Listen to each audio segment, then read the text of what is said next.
Salut, c'est David de la team Mistral. Aujourd'hui, encore un châssis. Ce début d'année 2016 va être vraiment chargé et il va avoir de quoi faire. Celui-ci est en exclusivité car c'est le tout premier arrivé en France. Le Catalyst Machine Works 210R. Le 210R c'est quoi? C'est un châssis en 210, R pour Racing, en carbone de 3 mm, quelque chose de très très costaud. Catalyst Machine Works c'est une société pas trop connue encore mais qui fait vraiment du beau matos. Ils cherchent des revendeurs en France, donc si vous connaissez du monde qui souhaite redistribuer leurs produits, n'hésitez pas à les contacter. Comme beaucoup de châssis aujourd'hui, il n'y a plus de notice papier, il y a la notice sur internet. Donc vous regardez votre tablette ou votre smartphone avec les indications pour le monter. Donc avec ce qu'il faut, la liste du matériel, de tout ce qui est fourni avec, ainsi que les différentes étapes, assemblage, etc. Voilà, qu'est-ce qu'on va faire? On va monter le drone, et pour l'instant je vais vous faire un petit unboxing. C'est un châssis Racing, donc sur lequel vous pouvez adapter les moteurs que vous voulez, que ce soit des 18 ou des 22.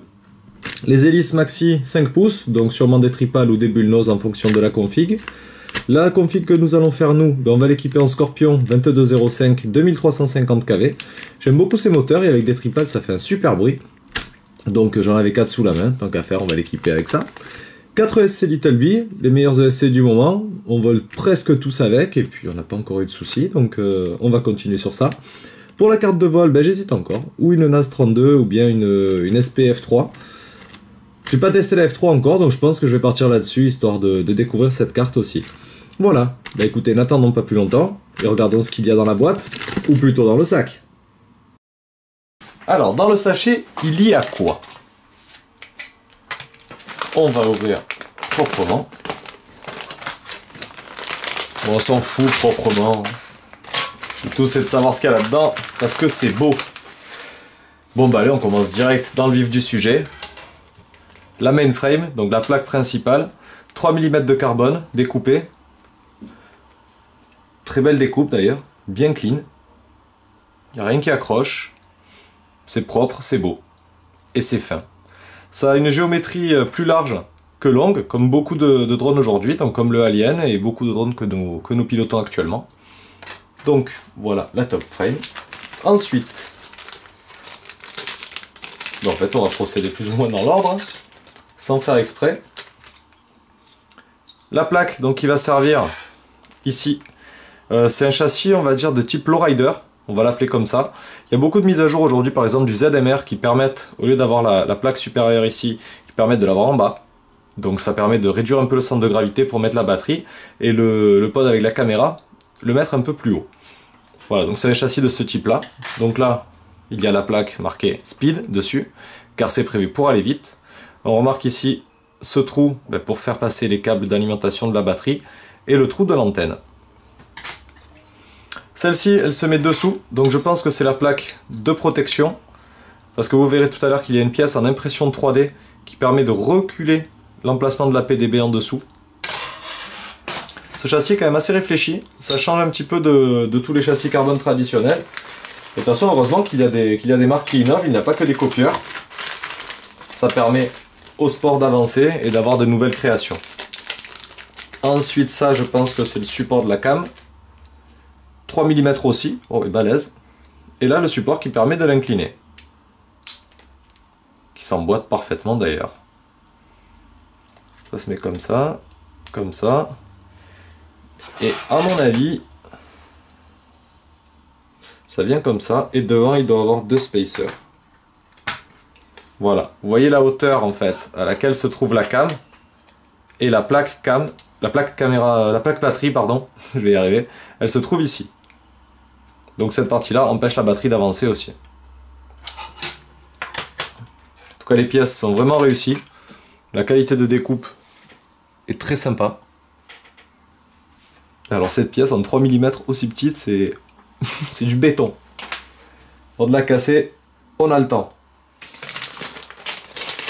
Alors pensons ensuite au spacer. Ah voilà, c'est ce que je disais. Il y a plusieurs tailles. C'est du gros spacer, aluminium. Mais assez joli, ça change des spacers classiques qu'on a, les rouges, les verts, les bleus, etc. Donc ceux-là, je suppose que c'est les avants, au niveau de la plaque de la caméra. Il y a 4 intermédiaires et 4 petits. On verra ensuite où est-ce qu'il se positionne. Passons ensuite aux impressions 3D. Hop. Il y a donc cette partie-là. La partie ici se fixe à cet endroit-là. Et ben c'est bien ça, voilà la plaque de protection du dessous.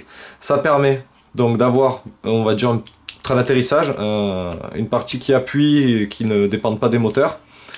Et sur cette partie, donc nous permet d'avoir la PDB fixée en dessous. Donc pour réduire encore le centre de gravité et pour pouvoir justement avoir la plaque la plus proche possible de la carte de vol. Les autres pièces en impression 3D. Celle-ci avec les trous ici ainsi que le passage là, ben ça m'indique que c'est un support de caméra. Donc vous le vissez sûrement à l'arrière de la caméra comme sur le Impulse RC Alien. Donc caméra du type HS1177 que vous pouvez acheter sur surveillzone.com ou sur hifpv.com. C'est la caméra la plus utilisée maintenant, elle a une qualité super et avec le boîtier noir elle est bien protégée. Donc voilà, à mon avis vous enlevez la plaque du dos et vous vissez donc ceci derrière la cam, ce qui va permettre justement de l'orienter où on veut. On va regarder pendant le montage comment ça se déroule. Ensuite, ben, ils sont sympas, ils ont mis deux supports d'antenne. Donc le support d'antenne, logiquement, devrait se fixer vers l'arrière. Voilà, à mon avis, il vient là. Il laisse passer l'antenne FPV et vous aurez ces deux tubes avec les antennes du RX qui partent vers l'arrière. Franchement, ça fait son effet, je trouve. J'ai vraiment hâte de le voir monter parce qu'il est en photo superbe et l'avoir entre mes mains, c'est vraiment un truc très très sympa. Comme je vous l'ai dit, Catalyst Machine Works c'est une petite entreprise, donc il a déjà fait plusieurs châssis. Celui-ci c'est le 210 et ils vont sortir un 180R bientôt, même version plus courte pour les petites courses et pour des hélices en 4 pouces. Et ils cherchent des revendeurs en France, donc n'hésitez pas si vous connaissez des shops. Ensuite, ben, il y a le traditionnel strap batterie, Catalyst Machine Works. On croirait qu'il est classique, mais ils ont quand même été malins de le faire antidérapant. Donc ça permet d'antidéraper. Voilà. Ensuite, il y a ben, toute la visserie, hein, avec des vis aluminium anodisé bleu. C'est la première fois qu'on les voit en bleu. Ça avait été introduit, alors je sais pas par qui exactement, est-ce que c'est l'Alien avec la visserie rose, ou est-ce que c'est les Harmattan avec la visserie verte. Mais bon, voilà, maintenant nous avons le Catalyst Machine Works avec la visserie bleue. C'est du plus bel effet. Le seul défaut, c'est que les moteurs vont pas être bleus. Dommage. La PDB, pour la finir, hop. C'est une PDB de nouvelle génération, donc vous branchez à la fois les alimentations de SC, vous pouvez brancher la caméra, le VTX ainsi qu'un OSD, sélectionnez la tension de sortie pour la caméra et pour le VTX, entre 5 ou 12 volts. Il y a plein d'options à l'intérieur et c'est assez sympa. Alors, la configuration qu'on va adopter. Des jolis moteurs Scorpion 2205 2350 kV. Je pense que ça va assez watter pour ce type de châssis. En 210 avec ces moteurs là et du 545 Bullnose ou alors du Tripal, moi je suis fan. Voilà, j'aime beaucoup comment ça pousse.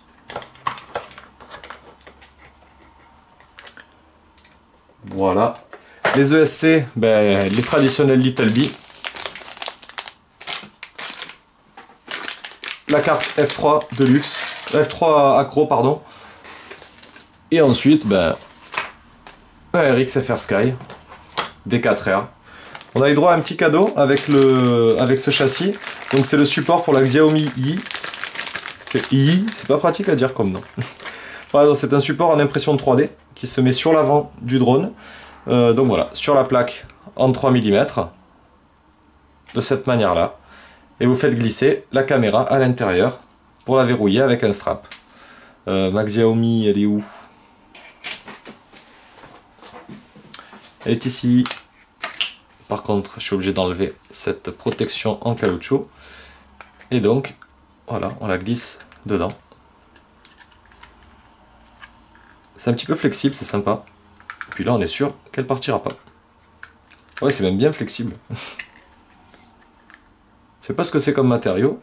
C'est une flexibilité, c'est cool parce que du coup, ça évite de casser. Ah, j'aime bien. J'aime bien. Voilà, donc vous avez la Xiaomi Yi. votre support de caméra sur l'avant du drone. C'est nickel, tout est déjà prévu. Voilà. Bah écoutez, je pense que j'ai tout dit. On va attaquer le montage et puis on se revoit pour la conclusion ainsi que le test en vol.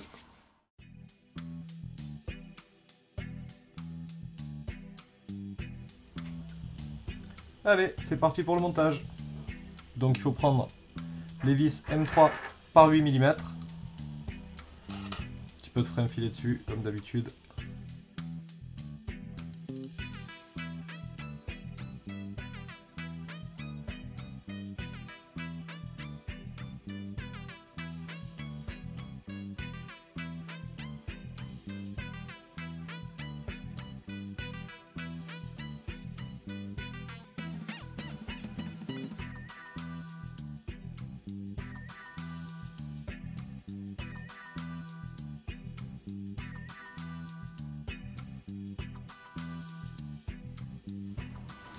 Et voilà donc les 4 SC et les 4 moteurs soudés.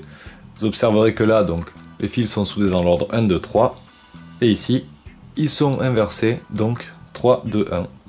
Ou... ouais, 3, 2, 1 en fait. Dans l'ordre de l'ESC. Voilà. Petit conseil, donc une fois que vous avez fait ça, vous mettez du double face 3M assez épais, que ça lui fasse un petit amortissement. Ou alors vous mettez un morceau de mousse. Parce que les ESC en contact direct avec le carbone, on sait jamais, avec le frottement ça peut faire un court-jus quand la gaine thermo s'abîme, si jamais vous avez un caillou qui tape ou quoi. Et ça évite aussi d'avoir trop de vibrations et du coup de parasites dans l'ESC. Voilà, de toute façon plus on amortit les cartes de vol et les ESC, toute l'électronique, mieux c'est. Voilà. Allez, on continue le montage. En ce qui concerne la PDB, donc vous avez des pins qui sont vendus avec, dans le but de les souder ici. De cette manière, vous pourrez raccorder votre caméra et votre VTX uniquement avec un servo-lead et même votre OSD. Ça au moins c'est nickel, si jamais vous avez un souci vous pouvez tout débrancher facilement et puis ça fait fusible aussi en cas de gros soucis.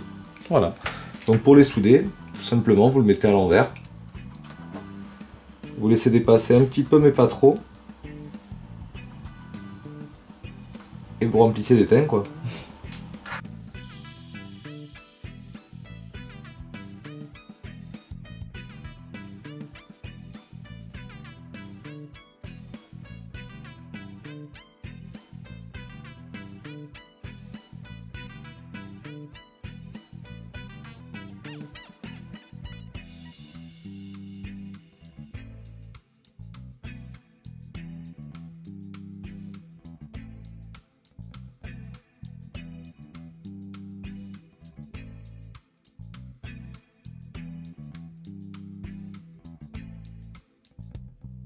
Voilà donc comment ça doit être soudé, à la verticale.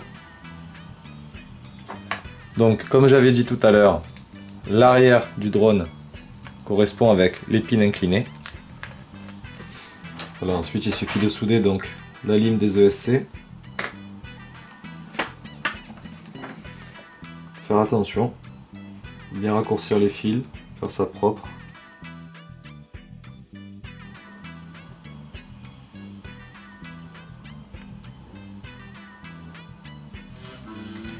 Pour continuer, avant de mettre la carte, il faut bien sûr protéger le dessous.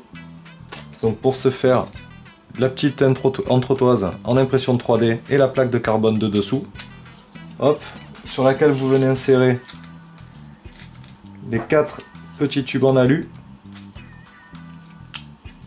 Là qu'on voit que ce châssis a vraiment été réfléchi et calculé dans les moindres recoins. Alors, eux conseillent de faire un montage de VTX avec une rallonge, comme vous voyez sur cette photo.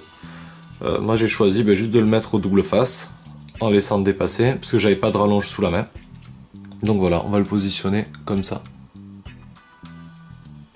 Alors je me demandais à quoi pouvaient bien servir ces petites tiges filetées. Et en fait c'est tout simple, elles vont ici. Car à cet endroit-là, il y aura les autres entretoises pour rattraper la hauteur. Alors ici et ici, ce sont les vis plates, vis à tête plate, car c'est l'emplacement de la lipo. Donc ils ont pensé à ça pour ne pas l'abîmer. Je me demandais pourquoi il y avait un espace à cet endroit. Et en fait c'est tout simple, c'est pour mettre les antennes Donc ben, comme d'habitude, on passe une antenne dans chaque tube. J'ai placé une antenne bidon pour, pour maintenir le VTX en place et pour à chaque branchement éviter de la griller. Alors, ben, dernière étape du montage de ce Catalyst Machine Works 210R, le montage de la caméra. Alors, il suffit de dévisser les vis arrière. Sans me servir de mon index, c'est un peu plus complexe, mais bon, il y a pire. Alors, cette caméra existe avec la connectique en haut à gauche ou en bas à droite. Pour savoir dans quel sens est votre caméra, ben c'est le sens de l'écriture. Donc en gros, celle-là, la connectique est en haut à gauche. Ne vous trompez pas en la mettant à l'envers, on sait jamais. Ça m'est arrivé, parce que j'avais que des en bas à droite avant, et après j'ai vu qu'il avait sorti avec ce qu'on appelle le top connector. Alors, on remplace la partie arrière par celle-ci. Même si je crois qu'on n'est pas obligé en fait. On peut garder les deux. Ouais, on va garder les deux, ça fait une protection de plus.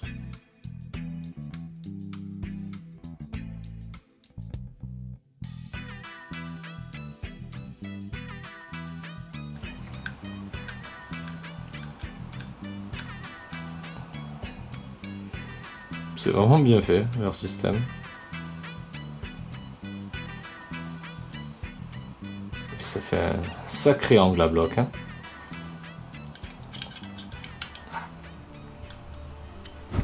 Le voilà donc une fois terminé, le Catalyst Machine Works 210R.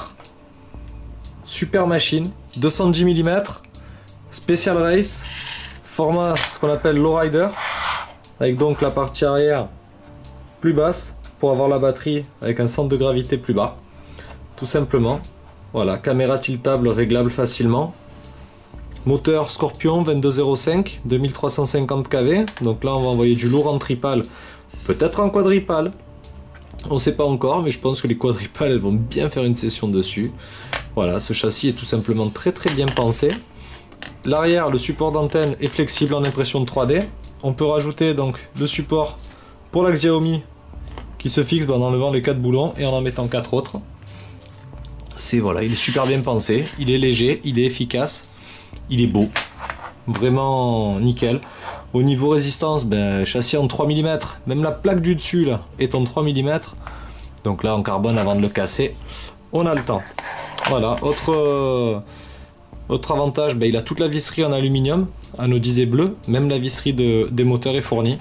Donc il est vraiment bien équipé. Il y a cette entretoise en impression de 3D qui permet justement de baisser la PDB, qui est une PDB de très grande qualité aussi. Vous pouvez brancher directement l'OSD, etc. dessus.